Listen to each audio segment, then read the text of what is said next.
आज मुख्यमंत्री डॉक्टर मोहन यादव जी की अध्यक्षता में कैबिनेट की बैठक संपन्न हुई है, जिसमें कई महत्वपूर्ण फैसले लिए हैं जो ऊर्जा के क्षेत्र में, उच्च शिक्षा के क्षेत्र में और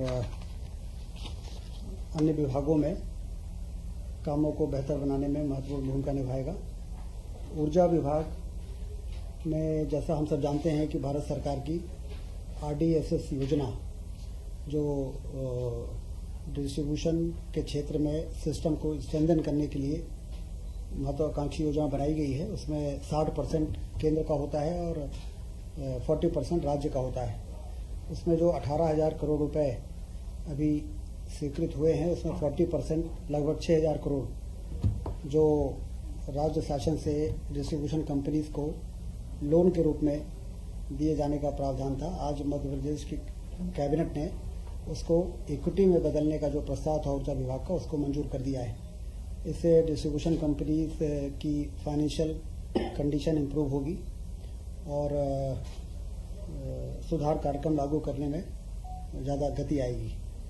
तो इस निर्णय को के कारण जो हमारी विद्युत वितरण कंपनीज हैं, उससे जुड़े हुए जो हमारे अधिकारी कर्मचारी हैं, उनमें भी बड़ा उत्साह का माहौल रहेगा और ज़्यादा तेज़ी से हम लोगों की बेहतर बिजली देने के में सफल हो पाएंगे। ये महत्वपूर्ण निर्णय हुआ है। इसके अलावा धान मिलिंग का जो एक इशू काफ़ी दिनों से चल रहा था, उसमें 23-24 में मिलिंग राशि और प्रोत्साहन राशि और अपग्रेडेशन राशि जो पिछले 3 वर्षों में 21, 22, 23 में दी गई थी, वो 23-24 में भी देने का फैसला आज कैबिनेट ने किया है। प्रोत्साहन राशि 40 रुपये और FCI को 20% परिदान देने पर प्रोत्साहन राशि तो 50 रुपये रहेगी, लेकिन FCI में जमा होने वाला यदि 20% जमा होता है तो 40 रुपये और 40% जमा होता है तो 120 रुपये।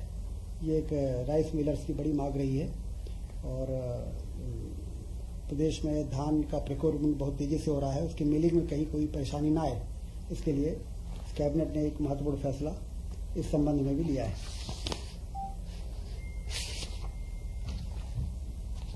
प्रधानमंत्री उच्चतर शिक्षा अभियान PM उषा के संचालन हेतु भी आज कैबिनेट ने स्वीकृति दी है। प्रधानमंत्री उच्चतर शिक्षा अभियान, जैसा कि हम सब जानते हैं कि राष्ट्रीय उच्चतर शिक्षा अभियान 1 और राष्ट्रीय उच्चतर शिक्षा अभियान जिसे रूसा कहते हैं, चरण 2 केंद्र प्रवर्तित योजना के रूप में लागू कर प्रारंभ की गई थी।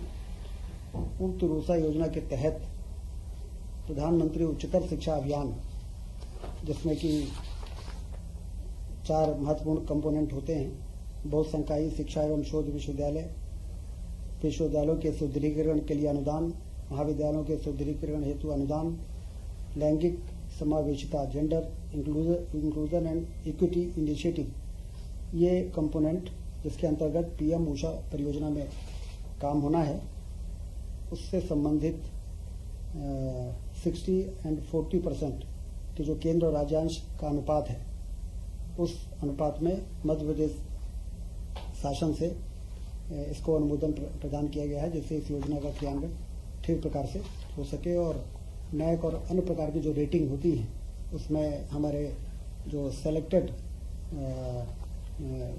संस्थान हैं वो उसको पूरा कर सके।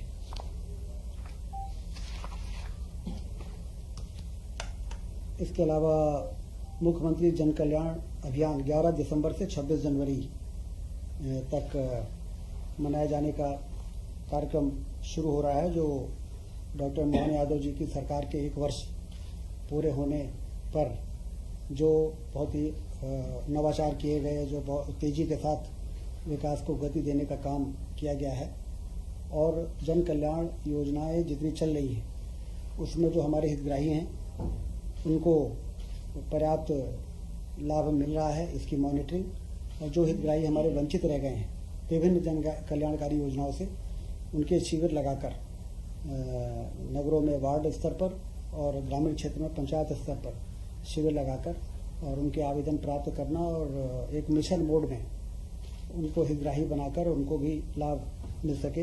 लगभग 45 योजनाओं के हितग्राहियों को 63 सेवाओं का लाभ पहुंचाना हमारा लक्ष्य है, जो इस जन कल्याण अभियान के दौरान पूरा किया जाएगा। मुख्यमंत्री जी ने ये भी निर्देश दिए हैं कि समस्त मंत्री गण 11 दिसंबर को प्रभार के जिलों में संपर्क दलों के गठन, शिविरों की तिथि, समय तथा स्थान के निर्धारण आदि की समीक्षा कर अभियान के जिले में प्रभावी शुरुआत सुनिश्चित करें। प्रभार के जिले में प्रेस वार्ता करें और सरकार की ओर संबंधित जिले की 1 वर्ष की उपलब्धियां भी जनता के बीच में रखें। लगातार ये कार्यक्रम 26 जनवरी तक मध्य प्रदेश में एक और विकास की योजनाओं को गति देगा, शिलान्यास और लोकार्पण होंगे। वहीं दूसरी ओर हितग्राहियों की समस्याओं का समाधान भी इस दौरान तेजी से हो सकेगा। 11 दिसंबर को 11 दिसंबर से 26 जनवरी तक। नहीं, प्रभारी मंत्री। हाँ, 11 दिसंबर को 11 दिसंबर की करेंगे सभी शुरुआत करेंगे। अब वो सुविधा अनुसार आगे पीछे हो सकते हैं, लेकिन प्रभारी मंत्री इस दौरान प्रभार जिलों में 1-2 दिन आगे पीछे हो सकता है। एक बड़ी उपलब्धि मध्य प्रदेश को मिली है। केंद्र सरकार ने 11 नवीन केंद्रीय विद्यालयों की सौगात दी है। एक बड़ी उपलब्धि है, क्योंकि केंद्रीय विद्यालय के प्रति लोगों का एक विशेष मतलब ये कहा जा सकता है कि स्तरीय स्कूली शिक्षा देने में केंद्रीय विद्यालय का अपना एक नाम है, और 11 नए केंद्रीय विद्यालय मिलना ये मध्य प्रदेश की एक बड़ी उपलब्धि है। इसके लिए प्रधानमंत्री जी को कैबिनेट ने आज आभार व्यक्त किया उनके प्रति। केन बेतवा लिंक राष्ट्रीय परियोजना, माननीय प्रधानमंत्री जी द्वारा इस परियोजना का शिलान्यास संभावित है। मुख्य कार्यक्रम छतरपुर में आयोजित किया जाना प्रस्तावित है। डेट अभी तय होना है। परियोजना अंतर्गत मध्य प्रदेश के जिले छतरपुर, पन्ना, टीकमगढ़, निवाड़ी, दमोह, शिवपुरी, दतिया, रायसेन, विदिशा एवं सागर, इन जिलों में शिलान्यास के दिन जिला स्तरीय किसान सम्मेलन आयोजित किए जाएंगे। केन बेतवा लिंक परियोजना का उद्देश्य बुंदेलखंड में कुल 8.11 लाख हेक्टेयर क्षेत्र में वार्षिक सिंचाई तथा उत्तर प्रदेश के 2.5 लाख हेक्टेयर में और 10.62 लाख हेक्टेयर क्षेत्र में वार्षिक सिंचाई सुविधा प्राप्त होगी। परियोजना से मध्य प्रदेश की 41 लाख आबादी एवं उत्तर प्रदेश की 21 लाख आबादी को पेयजल की सुविधा भी प्राप्त होगी।